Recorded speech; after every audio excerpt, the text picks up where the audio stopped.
അമ്പലപ്പുഴയിൽ പുതുതായി നിർമ്മിച്ച KSEB കെട്ടിടത്തിന്റെ ഉദ്ഘാടനം നടന്നു. വൈദ്യുതി വകുപ്പ് മന്ത്രി K. കൃഷ്ണൻകുട്ടി ഉദ്ഘാടനം ചെയ്തു. 2023 ഓഗസ്റ്റ് 17-നാണ് പുതിയ കെട്ടിടത്തിന്റെ നിർമ്മാണ പ്രവർത്തനം ആരംഭിച്ചത്.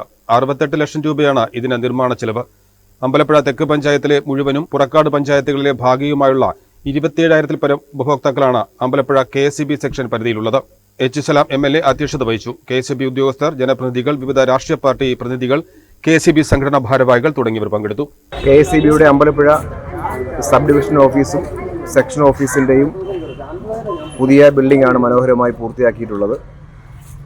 68 ലക്ഷം രൂപയാണ് ഈ കെട്ടിടം നിർമ്മിക്കാൻ വേണ്ടിയുള്ള ഭരണാനുമതിയും സാങ്കേതിക അനുമതിയും ലഭിച്ചത്. സമയബന്ധിതമായി അതിൻ്റെ കെട്ടിട നിർമ്മാണം പൂർത്തീകരിച്ച് ഈ മാസം 28-ാം തീയതി, ഫെബ്രുവരി മാസത്തിൽ 28-ാം തീയതി ബഹുമാനപ്പെട്ട വൈദ്യുതി വകുപ്പ് മന്ത്രി ശ്രീ K. കൃഷ്ണൻകുട്ടി അവർ നമ്മുടെ അമ്പലപ്പുഴ ഓഫീസ് ഉദ്ഘാടനം ചെയ്യുകയാണ്. അമ്പലപ്പുഴ സൗത്ത് പഞ്ചായത്ത് പൂർണ്ണമായും, ഏതാണ്ട് പൂർണ്ണമായും, അതുപോലെ പുറക്കാട് പഞ്ചായത്ത് പൂർണ്ണമായും, അമ്പലപ്പുഴ നോർത്ത് പഞ്ചായത്തിൻ്റെ ഒരു പകുതി ഭാഗവും കൂടി സർവീസ് നൽകുന്ന ഓഫീസാണ് അമ്പലപ്പുഴയിലെ ഈ ഓഫീസ്.